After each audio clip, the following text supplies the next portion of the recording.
നമ്മുടെ മുറ്റത്തൊരു കാലപ്പാടി മാവുണ്ട് കേട്ടോ.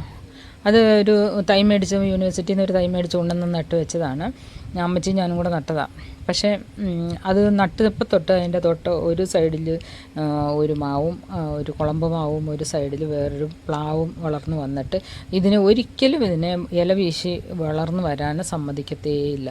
അവസാനം പാവം അടുത്ത് ഇങ്ങനെ അതിൻ്റെ ഒരു കമ്പ് മാത്രം ഇങ്ങനെ നീണ്ട് നേരെ മണ്ടയ്ക്കേക്ക് പോയി. അങ്ങനെ അത് അവിടെ ഒരു ഒറ്റ കമ്പയിൽ കുറച്ച് മാങ്ങ, എല്ലാ വർഷവും ഒരു 5-10 മാങ്ങയെ ഉണ്ടാവാറുള്ളൂ. ഇപ്രാവശ്യം കുറച്ചധികം ഉണ്ടായിട്ടുണ്ട്. കുറച്ചധികമല്ല, ഒരു 10-30 എണ്ണം. അപ്പോൾ അത് പറിക്കണമെങ്കിൽ ശൂന്യാകാശം വരെ എത്തണം.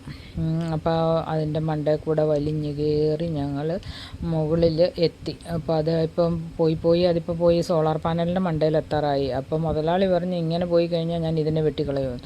എൻ്റെ സോളാർ പാനലിൻ്റെ മണ്ടയിലേക്ക് നിന്നാൽ ഞാൻ അതിനെ വെട്ടുമെന്ന് പറഞ്ഞു. അപ്പോൾ പാവം അതിനിഞ്ഞ് വളരാൻ ജീവിക്കാനും വേറെ നിവൃത്തിയില്ലാതെ നിൽക്കുകയാണ്. അപ്പോൾ ആ നിലത്തു നിന്ന് പറിച്ചാൽ മതി, പക്ഷേ എന്ത് ചെയ്താലും പറഞ്ഞാൽ അനുസരിക്കത്തില്ല. ചില ആൾക്കാരുണ്ടല്ലോ അങ്ങനെ.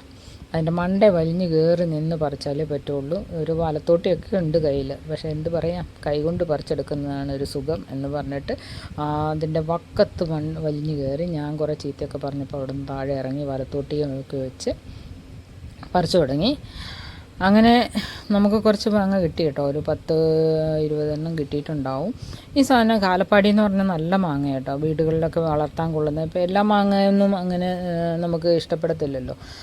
പുഴുവാണ്, അതിൽ നിന്ന് പഴുത്ത് കഴിഞ്ഞാൽ പുഴു ഉണ്ടാവും. അത് കാരണം എപ്പോഴും പറിച്ച് വെക്കൽ തന്നെ പറ്റുള്ളൂ. പക്ഷേ ഇതിൻ്റെ നല്ല ഇതാണ് ഇതിൻ്റെ ഒരു ഫ്ലഷ് എന്ന് പറയുന്നത്.